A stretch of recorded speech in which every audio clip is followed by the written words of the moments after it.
Freud e as antinomias da experiência.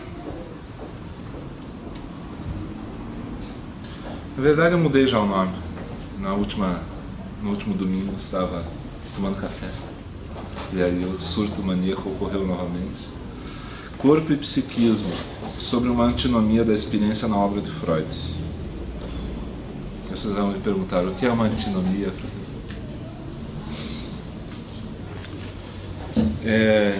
Na Crítica da Razão Pura, o Kant trabalha com as antinomias da razão. Então, ele trabalha com questões que seriam igualmente, opostos que seriam igualmente aceitáveis, racionalmente falando, mas são opostos que se combatem entre si.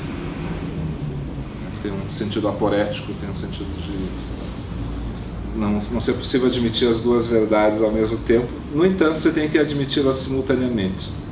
Só que lá ele bate em bêbado, né? Desculpa a expressão, porque ele coloca sempre uma tese que é meramente uma ideia da razão, e aí a antítese é sempre uma questão da experiência, ou seja, algo que você pode aferir de alguma forma no contexto da experiência.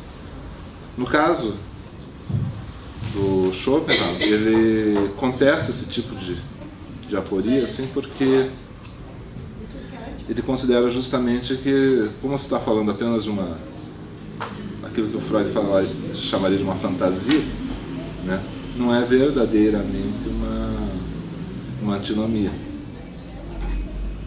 É apenas uma ideia. E o Schopenhauer diz que a verdadeira antinomia é a dele, entre vontade e representação, que é uma coisa inteiramente ligada à experiência. E aí, esse tipo de raciocínio é o mesmo raciocínio que o Freud segue, na verdade, pensando na ideia de aparelho psíquico. O aparelho psíquico não é uma ficção, no sentido próprio da palavra, não é simplesmente uma ideia da razão. É um modelo do funcionamento psíquico. É bem diferente. Não pense que eu estou me opondo a outras coisas que vocês ouvem, mas de verdade eu tenho uma posição desse modo, né? Eu não considero a metapsicologia ou a noção de aparelho psíquico, a noção de pulsão, meras ideias racionais. Mera especulação.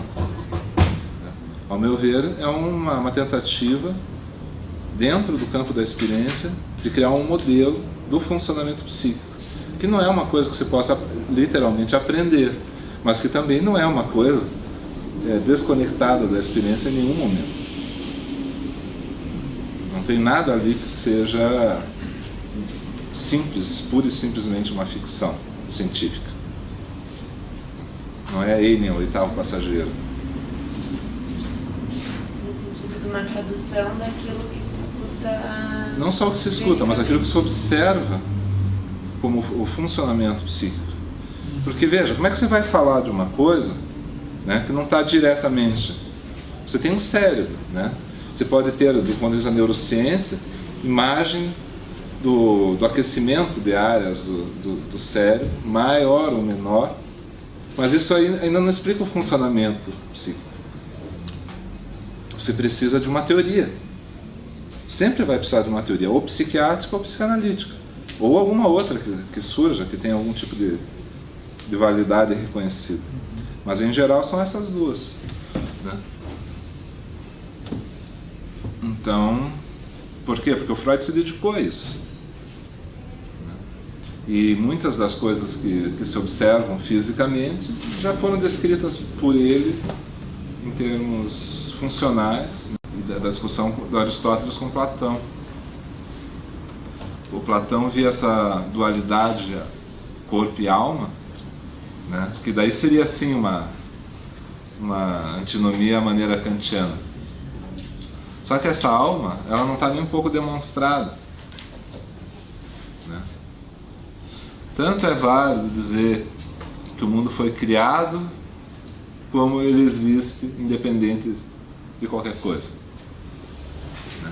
Então, quer dizer, isso é uma coisa que uma das teses não está na experiência. Né? Pega o poema do Vinícius de Moraes, né?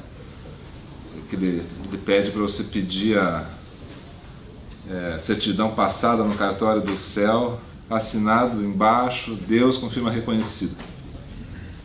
Você não tem isso. Você não tem esse Criador. Você pode supor, imaginar, desejar, preferir.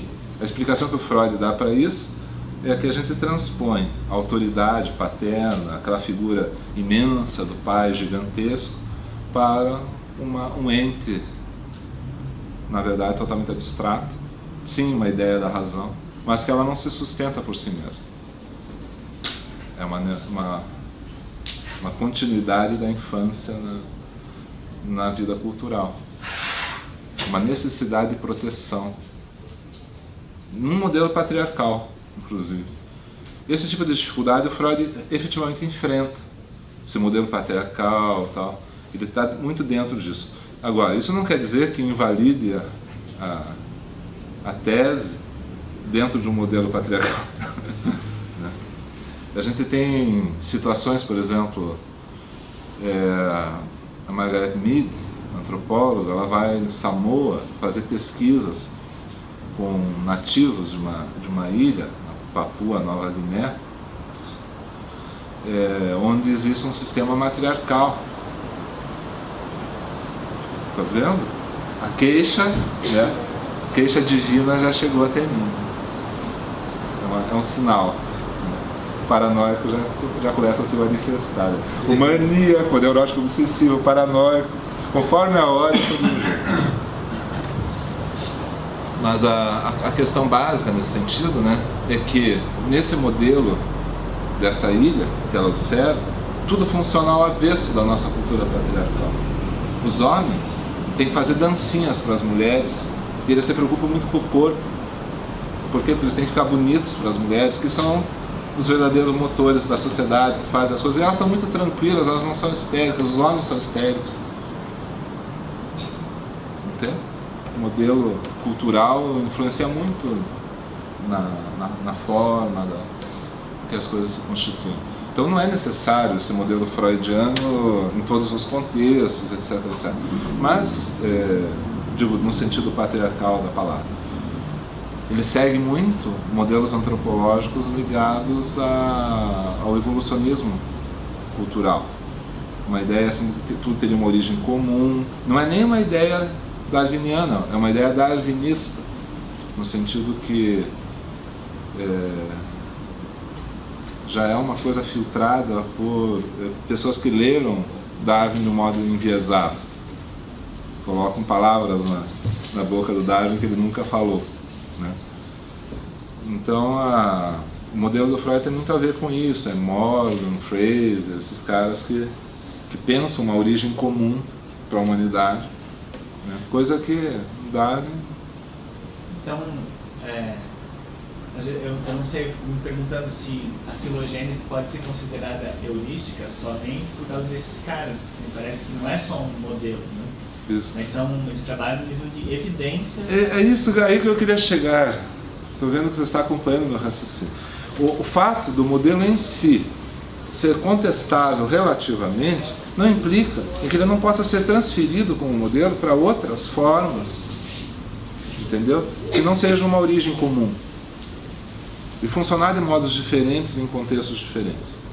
Famílias diferentes, né, já são razoavelmente, já modificam razoavelmente o modelo. Né? Não quer dizer que haja uma mudança total, porque sempre, por exemplo, lá na Papua Nova Guiné, esses homens que fazem dancinhas também cortam cabeças de outros homens quando eles pisam na bola, sabe?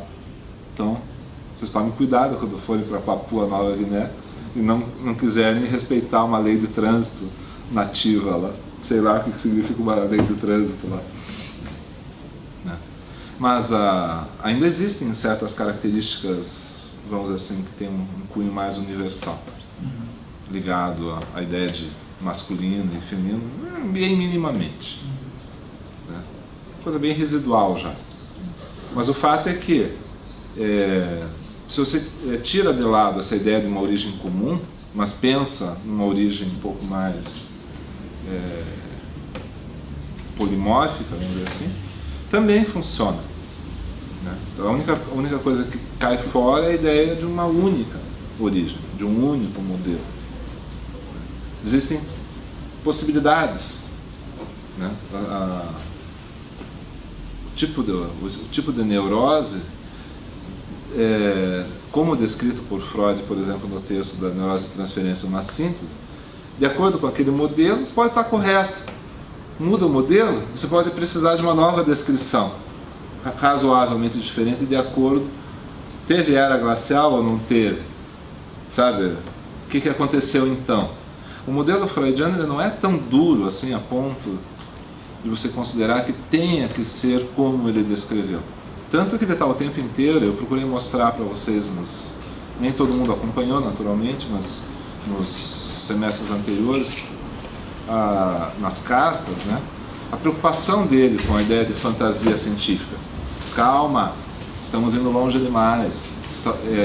E o receio dele com esse excesso de pintura, né, de colocar coisas demais ao invés de esculpir. Porque aí a gente está falando do método de novo, né, no texto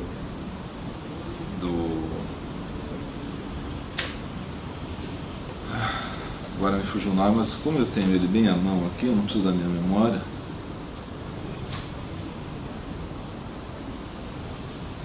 Aqui.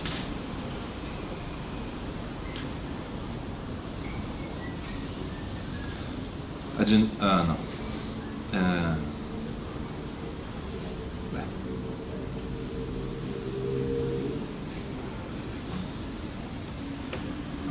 Sobre o início do tratamento. Para o início do tratamento, engraçado, né?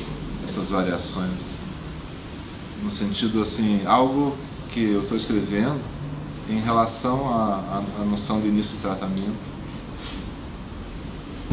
novas recomendações para a técnica da psicanálise. Então lá ele fala tanto da metáfora do jogo de xadrez, quanto ele fala dessa questão algo que você põe, algo que você tira, e que a análise é mais algo que você tira do que algo que você põe, usando a noção de pintura e de escultura.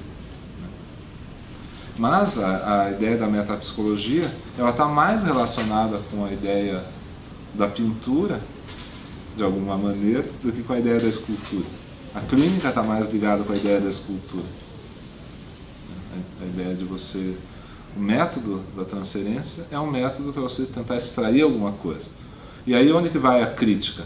É onde o Loparic se apoia, e muita gente se apoia. Na ideia da interpretação, da Deutung.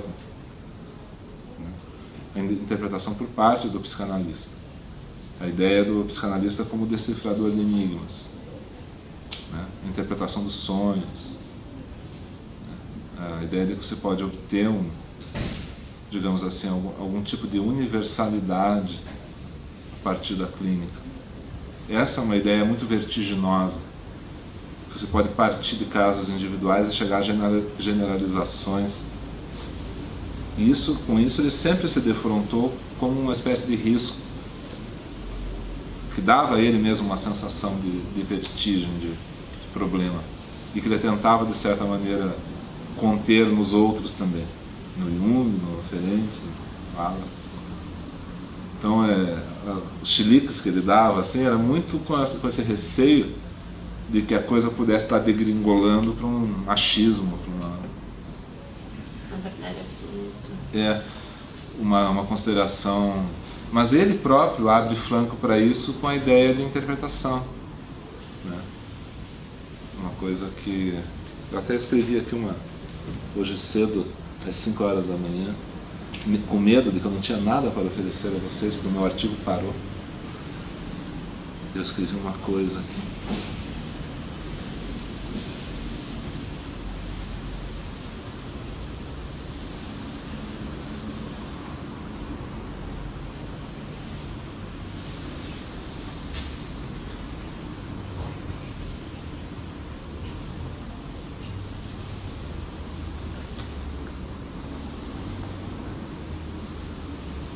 Então, no texto lá de 1904, sobre o método, né, ele descreve, em todos esses escritos técnicos, ele descreve de alguma maneira. E os riscos, os perigos de você extrair alguma coisa do analisando, né? Então, o principal risco era justamente você colocar as tuas interpretações, os teus pensamentos no meio da transferência, o que provocaria o quê? Interromperia a própria transferência, né?